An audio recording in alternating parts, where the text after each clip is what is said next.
Mateus capítulo 26, primeiro livro do Novo Testamento, capítulo 26, e o versículo 27 e 28, e depois vamos ler outras passagens também.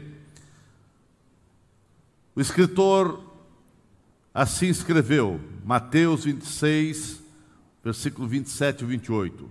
A seguir tomou um cálice e, tendo dado graças, o deu aos discípulos, dizendo: bebei deles todos, porque isto é o meu sangue, o sangue da nova aliança, derramado em favor de muitos para a remissão de pecados. Versículo 39 do mesmo capítulo, versículo 39. Ele avançou um pouco, curvou-se com o rosto no chão e orou: meu Pai, se for possível, afasta de mim este cálice.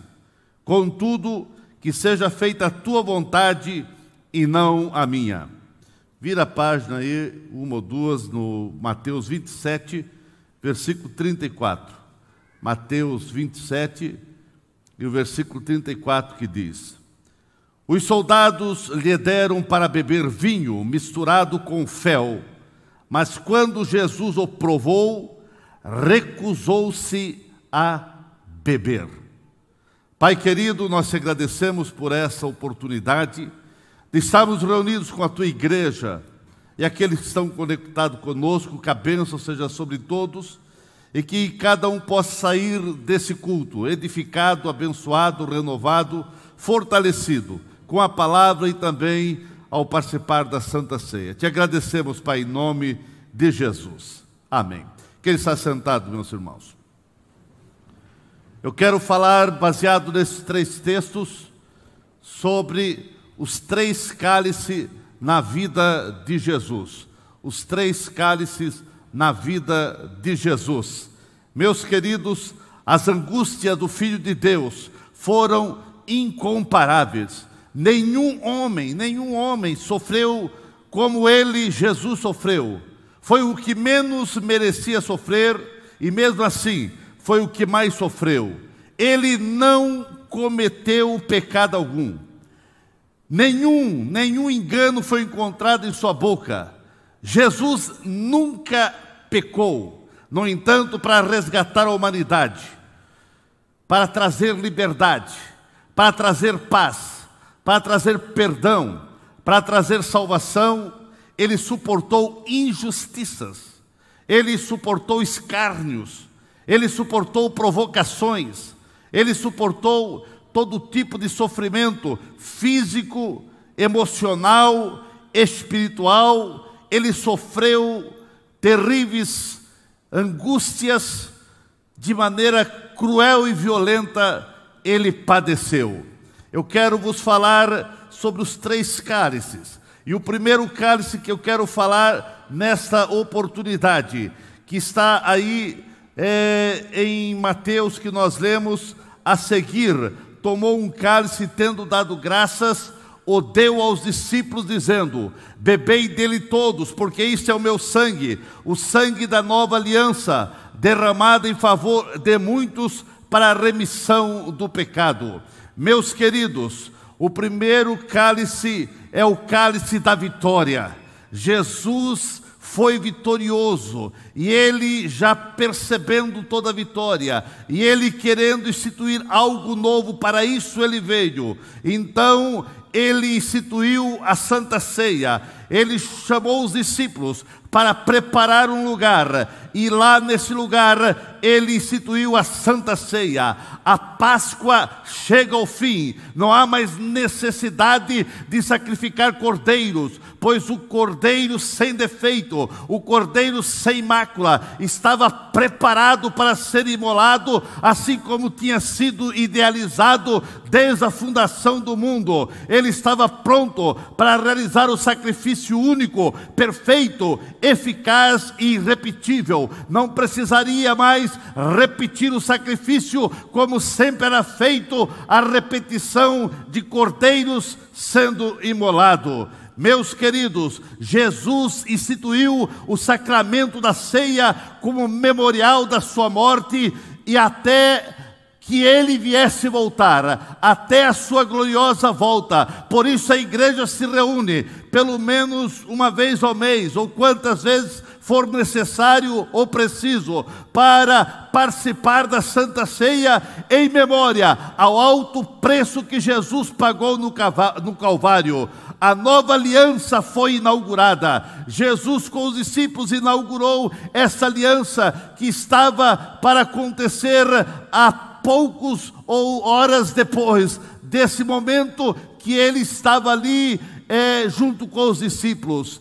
Um novo pacto passa a vigorar, porque ele disse: esse cálice é o cálice da nova aliança, do novo pacto. Esse cálice é aquele onde Jesus, tomando em suas mãos, agradeceu a Deus e disse: tomai, porque isso é o meu sangue no Novo Testamento, que é derramado por muitos para a remissão de pecados. A ceia do Senhor é uma ordenança, uma ordem dada pelo próprio Mestre. Ele disse: fazei isso em memória de mim. Santa Ceia não é memória de um templo, de uma igreja. Santa Ceia não é memória de um homem, de um pastor, de qualquer outro líder, por mais que fizeram, quem sabe, trabalhos que ficou com grande evidência. A Santa Ceia é memória do alto preço que Jesus pagou no Calvário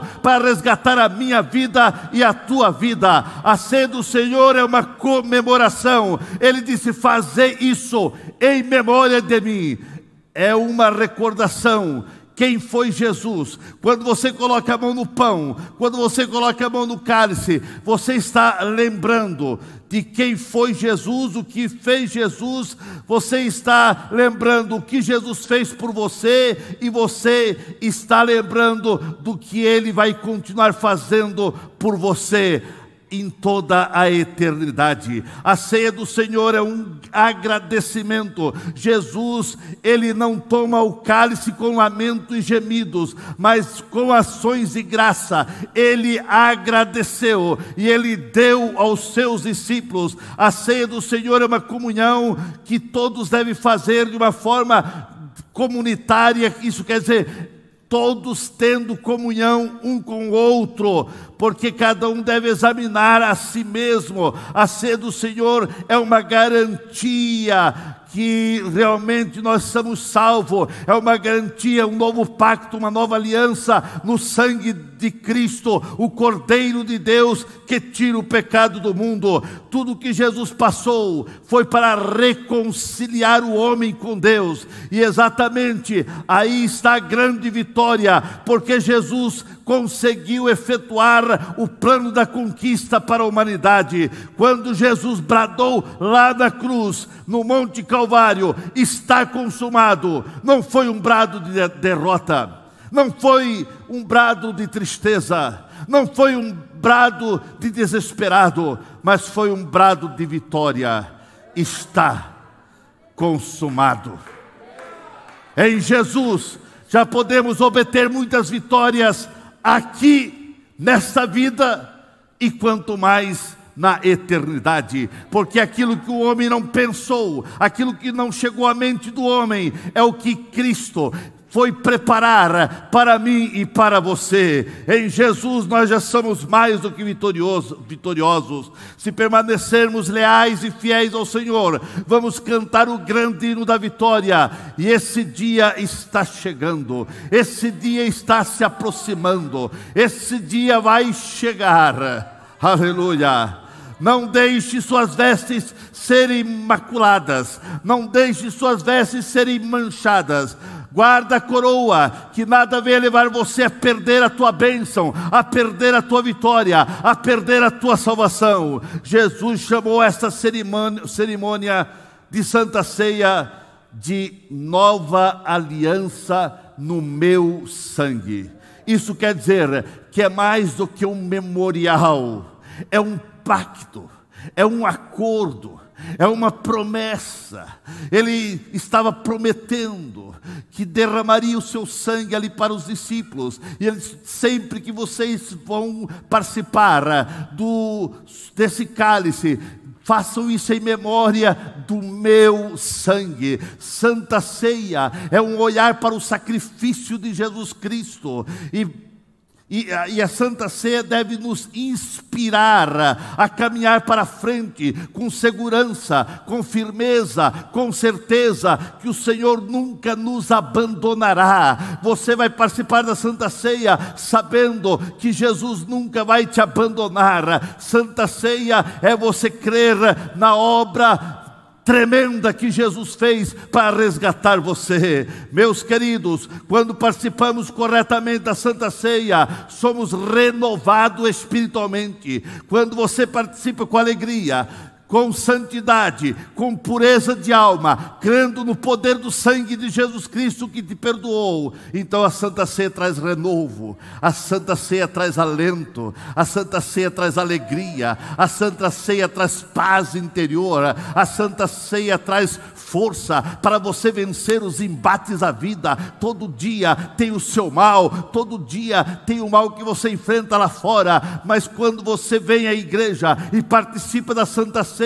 assim isso traz renovo e fortalecimento à tua fé. Assim como você participa do pão de cada dia para sustentar o corpo, você participa do pão e do suco da videira para fortalecer a tua vida espiritual. É um pacto que você fez com Cristo, e ao participar da Santa Ceia, você está renovando o teu amor, renovando a tua alegria, renovando o prazer de servir ao Senhor e a certeza que você vai para o céu. Nosso amor para com a obra de Deus aqui na terra passa a ter mais sentido, passa a ter mais importância quando nós participamos da Santa Ceia, observando os critérios que Cristo ordenou. A Santa Ceia nutre e fortalece cada dia a nossa fé no sacrifício de Cristo. Santa Ceia nos leva a examinar a nossa conduta no dia a dia, nos leva a participar então com alegria nessa cerimônia. A Santa Ceia é esse momento onde o cristão é confrontado. Quando você pega a mão no pão e no cálice, você é confrontado a examinar a si mesmo. Não é examinar o teu irmão, é examinar a si mesmo. E se há alguma coisa, há poder no sangue de Jesus, há poder no sangue de Jesus. Aquele que confessa alcança misericórdia. A Santa Ceia não pode ser celebrado como uma tradição, a Santa Ceia não pode ser celebrado como um costume, a Santa Ceia não pode ser celebrado como uma mera ordenança que a igreja tem uma vez por mês ou outras vezes. A Santa Ceia não pode ser participada apenas como porque você se batizou nas águas e agora começa a participar da Santa Ceia. É muito mais do que isso. A Santa Ceia é uma ordenança dada por Cristo à sua amada igreja, e quando você coloca a mão no pão e no cálice, você deve lembrar do sacrifício de Cristo e do sangue de Jesus. A Santa Ceia é uma proclamação da nossa comunhão com Cristo, é uma proclamação que você tem comunhão com a igreja, que você tem comunhão com o outro. A Santa Ceia está dizendo que você não tem mais aquela vida mundana, mas você tem uma vida consagrada e dedicada para Jesus. Então a Santa Ceia é um caráter festivo, é uma festa. Por isso que o principal culto da igreja é a Santa Ceia. É uma reunião que transmite alegria, pois quando participamos do pão e do vinho, símbolo do corpo e do sangue do Senhor, estamos falando da nossa redenção, que foi conquistada por Cristo no Calvário. Santa Ceia sempre deve ser a maior festa então da igreja. A Santa Ceia aponta para o passado, para a grande salvação no Calvário, efetuada por Cristo Jesus. Mas a Santa Ceia também aponta para o presente, a vida ativa, a vida de comunhão que nós precisamos ter no dia a dia para desenvolver a nossa fé. A Santa Ceia também aponta para o futuro. Ele diz até que Ele volte, até que venha. Então a Santa Ceia aponta para a volta de Jesus Cristo, até que Ele venha nos buscar. Aleluia. Primeiro cálice que Jesus passou, foi Ele mesmo que ordenou. E Ele pegou o cálice e deu aos seus discípulos. É o cálice da comunhão. É o cálice da gratidão. Esse cálice você participa na Santa Ceia. Mas Jesus passou por um outro cálice. O cálice do sofrimento. O cálice da angústia. O cálice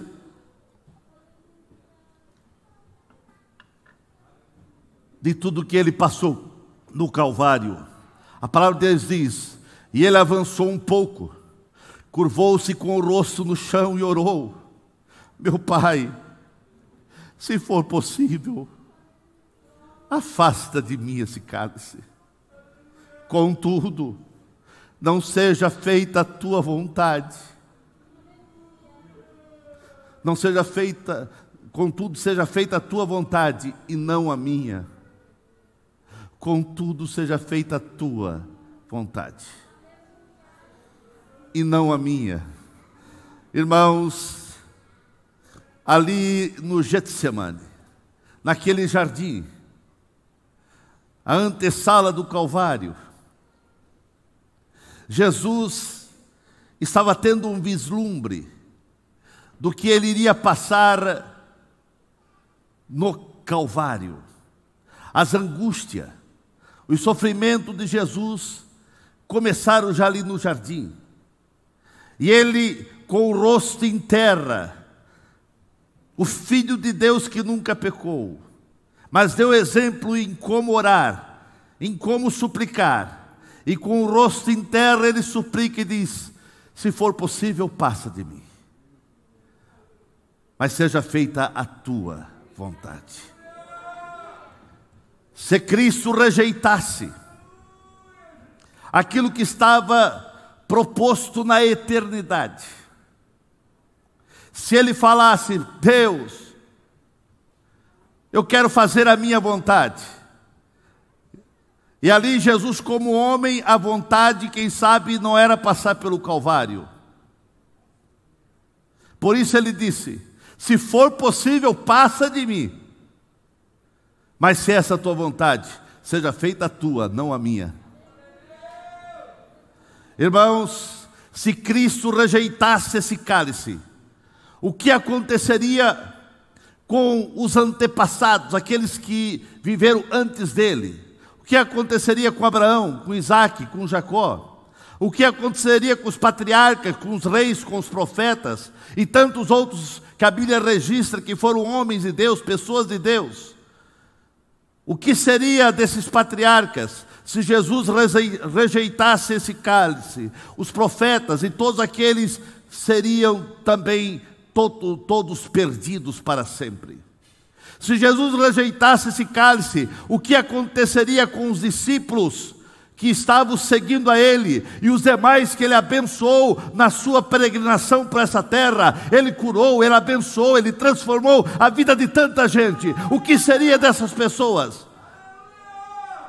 Estariam todos perdidos.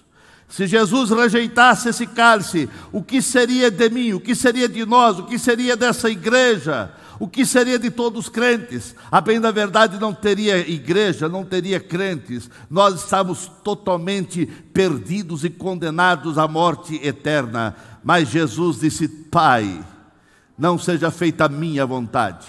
Se eu tenho que tomar esse cálice, eu vou tomar.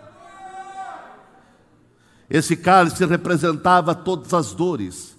Esse cálice, Jesus teve uma visão, Ele teve um vislumbre do que esse cálice representava. Por isso Ele dizia: se for possível, passa de mim. Porque Ele começou a perceber todas as angústias, o sofrimento que estava à sua frente para Ele passar do Calvário. Ele passou dores físicas, Ele passou dores terríveis, Ele passou dores da lança, da chicotada. A morte de cruz era a forma em que os romanos aplicavam a pena máxima, a tortura máxima que eles davam aos condenados. Os judeus consideravam maldito aquele que era pendurado na cruz. Além de toda dor, a morte vinha por sufocação, esgotamento ou hemorragia. Dores terríveis Jesus passou no Calvário, e Ele tomou esse cálice para salvar a mim e a você. Ele passou dores psicológicas, mentais, as ironias, as provocações do povo que diziam: se tu és o Cristo, tu és o Salvador, salva-te a ti mesmo e salva a nós. Um dos ladrões assim falava. Jesus foi escarnecido como profeta, foi escarnecido como Salvador, foi escarnecido como Rei. Ele passou por dores morais terríveis, foi o escárnio, foi a nudez. Jesus foi despido de suas vestes, e elas foram repartidas pelos soldados, e sobre sua túnica lançaram sorte para ver com quem ficava. Irmãos, esse cálice era muito mais do que os sofrimentos de dor física que estava ele passando, mas esse cálice era a ira de Deus contra o nosso pecado. Era a ira de Deus contra o pecador. Mas Jesus agora se fez pecado. Ele foi em nosso lugar. Aquela ira deveria ser descarregada sobre a nossa cabeça. Mas a Bíblia diz que ele foi transpassado. A Bíblia diz que ele pegou as nossas transgressões, foi moído pelas nossas iniquidades. O castigo que nos traz a paz estava sobre ele, e pelas suas pisaduras fomos sarados. Fomos sarados, porque ele tomou as nossas transgressões, ele tomou as nossas iniquidades, e agora o pecado da humanidade estava sobre Cristo, e a ira de Deus veio sobre Cristo, a maior dor que ele passou. E quando ele dizia: se for possível, passa de mim esse cálice, porque ele teve o vislumbre, e agora ele passa por isso. Aquele momento que Deus virou o rosto, e a Bíblia diz que ele deu um grito dizendo: Deus meu, por que me desamparaste? Mas nesse momento, o pecado de toda a humanidade estava sobre Cristo, e assim ele teve as dores espirituais, que foram maiores do que as dores físicas e morais. A solidão, o pecado da humanidade sobre ele, um homem que nunca pecou, o Deus Santo, o Cristo Santo, estava agora sentindo a dor de ser um pecador. Satanás dá a última cartada lá no Calvário para tentar desviar Jesus de seu propósito, e ele usa pessoas, tanto o ladrão da cruz como pessoas que passavam. Salvou tanta gente, por que não pode salvar a si mesmo? Desça da cruz e salva-nos, dizia um outro. O povo gritava: salva a si mesmo, desça agora da cruz. Se Jesus salvasse a si mesmo, ele não poderia salvar a mim e a você. Se Jesus descesse da cruz, nós desceríamos para o inferno. Meus irmãos, porque ele não desceu da cruz, nós podemos subir para o céu. Podemos subir para o céu. Através do sacrifício de Jesus, o caminho de Deus foi aberto, o véu do templo foi rasgado. Isso significa a abolição e o término de toda a lei cerimonial judaica, e agora um novo e vivo caminho estava aberto pelo seu sangue, pelo seu sofrimento. O resgate pago por Jesus é válido para toda a humanidade. Com o sacrifício de Cristo, ele quebrou o poder das trevas, e a porta do céu está aberta para todos aqueles que recebem, que aceitam a Cristo como seu Salvador. Muitas vezes, na nossa caminhada de fé, nós também passamos por um momento de sofrimento, de angústia, de amargura, mas são cálices que nós temos que tomar também.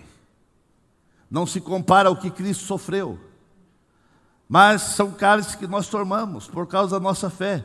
Quantos crentes, por causa da sua fé, são mortos, são decapitados, são fuzilados?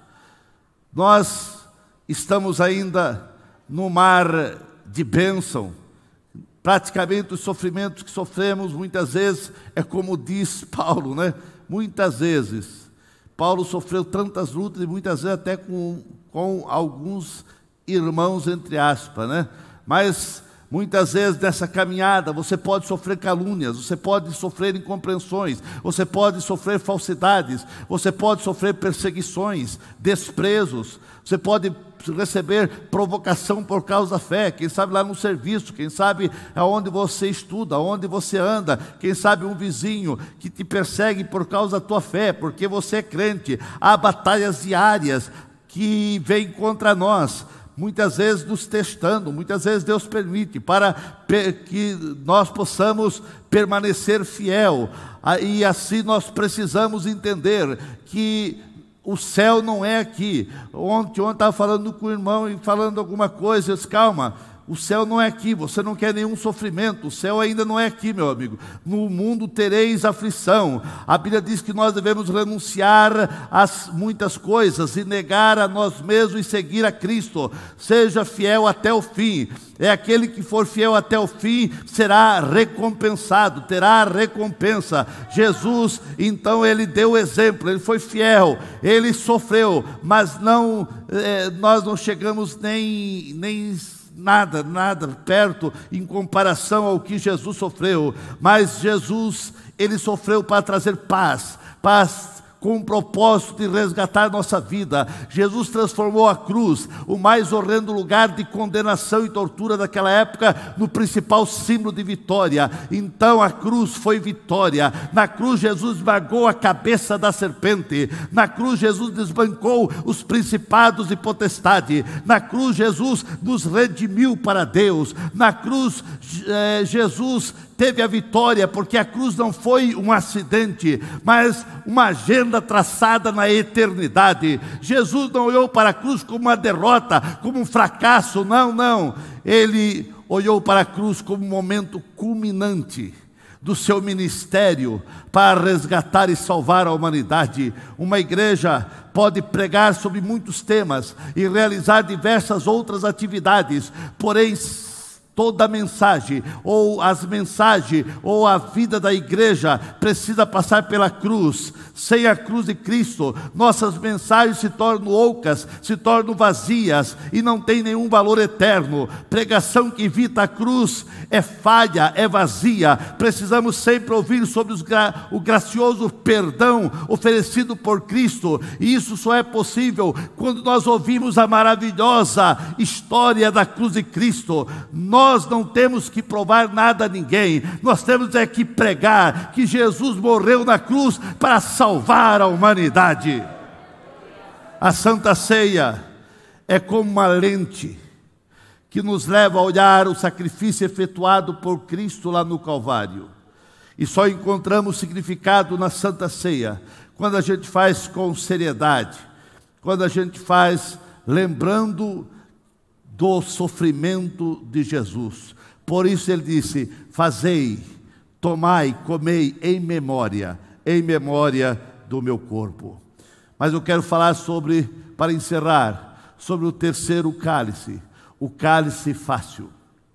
Em Mateus 27:34, a Bíblia diz que os soldados lhe deram para beber vinho misturado com fel, com mirra, mas quando Jesus o provou, recusou-se a beber. Os dois cálices, um Jesus instituiu, outro foi instituído na eternidade. E ele tomou os dois cálices, mas esse terceiro, ele não quis tomar, ele não tomou. Os soldados ofereceram vinho misturado com mirra, com fel. Mirra era uma droga que servia como anestesia para amortecer o sofrimento e apressava a morte do condenado. Era costume romano oferecer a um homem sendo crucificado vinho com fel para que ele pudesse suportar a tortura da cruz. Jesus rejeitou a beber para não ter seus sentidos anestesiados na cruz. ele sofreu morte e morte de cruz. Jesus recusou seguir pelo caminho mais fácil de tomar um analgésico, um entorpecente, para amenizar as dores terríveis que ele estava sentindo. Ele estava sentindo dores terríveis e não aceitou nenhum analgésico para amenizar essa dor, porque ele passou a todo momento. Então Jesus rejeitou beber esse cálice, porque se ele bebesse, as escrituras não se cumpririam, porque a Bíblia diz que Jesus era homem de dores, e ele sentiu todas as dores para salvar a humanidade. Meus queridos, Jesus não entrou pelo caminho mais fácil, ele deu exemplo para que você também não entre pelo caminho mais fácil. Há muitos crentes que querem um caminho mais fácil para ser crente, para ser de Jesus. Meus irmãos, muitos crentes estão aceitando esse cálice e estão tomando, e isso tem feito um grande estrago na vida espiritual. O caminho mais fácil que muitos crentes estão tomando para ser um crente meia boca, como se diz. Irmãos, muitos estão tomando o cálice fácil do comodismo, estão acomodados. É o cálice fácil do conformismo, é o cálice do indiferentismo. São indiferentes ao que acontece na igreja, ao que deixou de acontecer, são indiferentes a Deus, às coisas de Deus, à pregação, são indiferentes. Outros crentes entram pelo caminho fácil da murmuração. É mais fácil falar mentiras do que procurar a verdade. É mais fácil falar A ou B ou C de alguém do que realmente procurar saber a verdade. É o caminho da murmuração, o caminho fácil. Há o caminho da negligência. Quantos crentes estão entrando no caminho da negligência? É o caminho fácil. Negligência na oração, negligência na meditação da palavra, negligência nos compromissos com a igreja, negligência com a fé. Meus queridos, hoje muitos estão entrando no caminho fácil do relativismo. Tudo é relativo, nada é absoluto. Mas a fé não é relativa, a fé é absoluta. O você servir a Deus não é relativo. Tem coisas que não é relativa, tem coisa que é pecado, que é realmente o confronto a Deus e as coisas de Deus. Você não pode relativizar a tua fé e nem relativizar a palavra de Deus. Há o cálice fácil da infidelidade. Quantos são infiéis? Infiéis dentro de casa, infiéis no casamento, infiéis com a igreja, infiéis nos seus dízimos, infiéis na sua oferta. Outros são infiéis na sua lealdade, são desleais. É o caminho mais fácil. O cálice do caminho mais fácil tem levado muitos crentes a um beco sem saída. Muitos estão vivendo uma vida de derrota, uma vida de fracasso, uma vida sem nenhuma sustentação que vai para o céu, porque a sua vida é um fracasso total, porque entraram pelo caminho fácil, querem ser crente de qualquer maneira, e não é de qualquer maneira. Ser crente é ser realmente um seguidor de Cristo. Ser crente é ter uma vida pautada na oração, pautada na palavra de Deus, pautada na fé. Ser crente é viver uma vida dedicada ao Senhor. O inimigo da nossa alma sempre está oferecendo o cálice mais fácil. Quase sempre essa oferta do inimigo é atrativa, é sedutora, mas não aceite o cálice fácil. Jesus rejeitou, ele deu exemplo. Rejeita o cálice fácil e siga a Jesus com alegria.